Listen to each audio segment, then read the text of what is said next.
आप सभी को जय मसीह की। मेरे प्रिय भाई और बहनों, आज मैं एक विषय को लेकर आपके सामने आया हूं इस वीडियो के माध्यम से, और वो विषय है प्रभु यीशु मसीह का स्वर्गारोहण।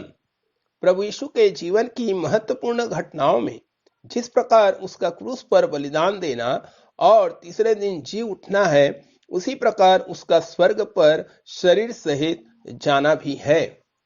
प्रभु के वचन से हम प्रभु यीशु मसीह के जन्म, प्रभु यीशु मसीह की मृत्यु और प्रभु यीशु मसीह के जी उठने पर ही अधिक चर्चा करते हैं, परंतु प्रभु यीशु मसीह के स्वर्गारोहण के विषय में हम अधिक चर्चा ना तो सुनते हैं और ना ही प्रभु यीशु मसीह के जो स्वर्गारोहण के संबंध में कुछ बातें हमें बताई जाती है।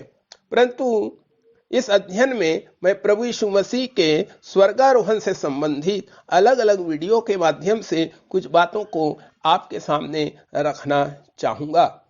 प्रभु यीशु मसीह अपनी मृत्यु के पहले इस बात को बता दिए थे कि मैं स्वर्ग में ऊपर उठाया जाऊंगा। इसलिए लूका रचित सुसमाचार 9 अध्याय और उसके 51 पद में इस प्रकार से लिखा हुआ है कि जब उसके ऊपर उठाए जाने के दिन पूरे होने पर थे, उसने यरूशलेम जाने का विचार दृढ़ किया।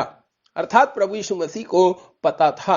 इसके अलावा यूहन्ना रचित सुसमाचार 14 अध्याय और उसके 28 पद में, 16 अध्याय 7 और 28 पद में भी प्रभु यीशु मसीह ने पिता के पास अर्थात स्वर्ग में जाने का वर्णन किया। स्वर्ग पर जाने के संबंध में कुछ बातें जानना बहुत जरूरी है, जैसा कि वह जी उठने के बाद क्यों नहीं तुरंत स्वर्ग पर चला गया। प्रभु यीशु अपने आप को अलग अलग स्थानों पर और लोगों को दिखाता रहा। प्रभु के वचन को हम पढ़ते हैं तो वहां पर 1 कुरिन्थी 15 अध्याय और 3 से 6 पद में बताया है कि पवित्र शास्त्र के वचन के अनुसार यीशु मसीह हमारे पापों के लिए मर गया, गाड़ा गया और पवित्र शास्त्र के अनुसार तीसरे दिन जी भी उठा, और कैफा को, तब 12 चेलों को, फिर 500 से अधिक लोगों को एक साथ दिखाई दिया। क्यों प्रभु यीशु मसीह अपने आप को लोगों को दिखाता रहा? इसमें 2 बातें जानना बहुत जरूरी है। पहली बात है कि विश्वासियों को उसके जी उठने का कोई भ्रम ना रहे, वरन वे उसके जी उठने को वास्तविक और सही रूप से ग्रहण कर सके। अगर प्रभु यीशु मसीह अपने आप को लोगों को नहीं दिखाता, चेलों को नहीं दिखाता, तो चेलों को भ्रम रहता, क्योंकि प्रभु यीशु मसीह ने कहा था कि अवश्य है कि मैं यरूशलेम में जाऊं, शास्त्री और फरीसी और महायाजकों के हाथ पकड़े जाऊं और वे मुझे क्रूस पर चढ़ाएंगे, मार डालेंगे, लेकिन मैं तीसरे दिन जी उठूंगा। दूसरी बात है, प्रभु यीशु इन 40 दिनों में अपने शिष्यों को मसीही विश्वास और उनके उत्तरदायित्व को समझाने में सहायता करता रहा।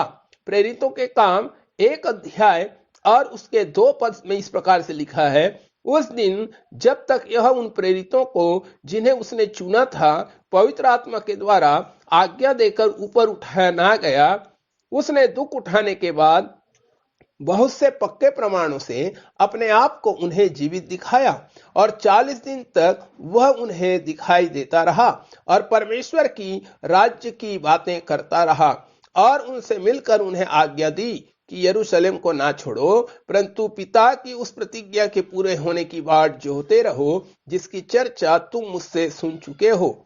क्योंकि यूहन्ना ने तो पानी से बपतिस्मा दिया है, परंतु थोड़े दिनों के बाद तुम पवित्र आत्मा से बपतिस्मा पाओगे। अगली बात हम देखेंगे मेरे प्रियो कि प्रभु यीशु मसीह का स्वर्ग पर जाना 5 बड़ी बातों को प्रमाणित करता है। पहली बात है प्रभु यीशु मसीह की शारीरिक सीमाओं का अंत। जब प्रभु यीशु मनुष्य बना तब उसने अपनी इच्छा से कई बातों में अपने आप को सीमित किया था, लेकिन अब वह अपनी आरंभिक दशा अर्थात अधिकार, महिमा और सामर्थ को फिर से वापिस पाता है। प्रेरितों के काम 2 अध्याय 24 पद में इस प्रकार से लिखा है, परंतु उसी को परमेश्वर ने मृत्यु के बंधनों से छुड़ाकर जिलाया, क्योंकि यह अनहोना था कि वह मृत्यु के वश में रहता। फिर 33 से 36 पद में लिखा है, इस प्रकार परमेश्वर के दाहिने हाथ से सर्वोच्च पद पाकर और पिता से वह पवित्र आत्मा प्राप्त करके जिसकी प्रतिज्ञा की गई थी उसे उंडेल दिया, जो तुम देखते और सुनते हो। क्योंकि दाऊद तो स्वर्ग पर नहीं चढ़ा, परंतु वह आप कहता है, प्रभु ने मेरे प्रभु से कहा कि मेरे दाहिने बैठ, जब तक कि मैं तेरे बैरियों को तेरे पांव तले की चौकी ना कर दूं। अतः अब इस्राएल का सारा घराना निश्चित रूप से यह जान ले कि परमेश्वर ने उसी यीशु को जिसे तुमने क्रूस पर चढ़ाया प्रभु भी ठहराया और मसीह भी ठहराया। तो यहाँ पर हम प्रभु यीशु मसीह की उस अधिकार और महिमा और सामर्थ को देखते हैं कि किस प्रकार मरे हुए से जी उठने के बाद उसने इन सारी चीजों को फिर से प्राप्त किया। दूसरी बात है, प्रभु यीशु का स्वर्ग पर जाना उसकी सनातन महिमा को प्राप्त करना था।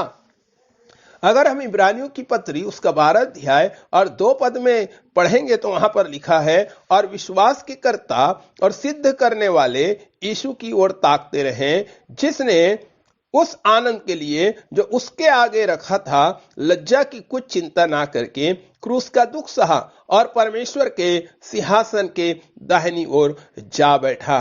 यहाँ पर प्रभु यीशु मसीह को उसकी सनातन महिमा फिर से प्राप्त होती है, वो परमेश्वर के सिंहासन की दाहिनी ओर जाकर बैठ जाता है। तीसरी बात हम देखते हैं, प्रभु यीशु का स्वर्ग पर जाना उसके पद को प्राप्त करना था।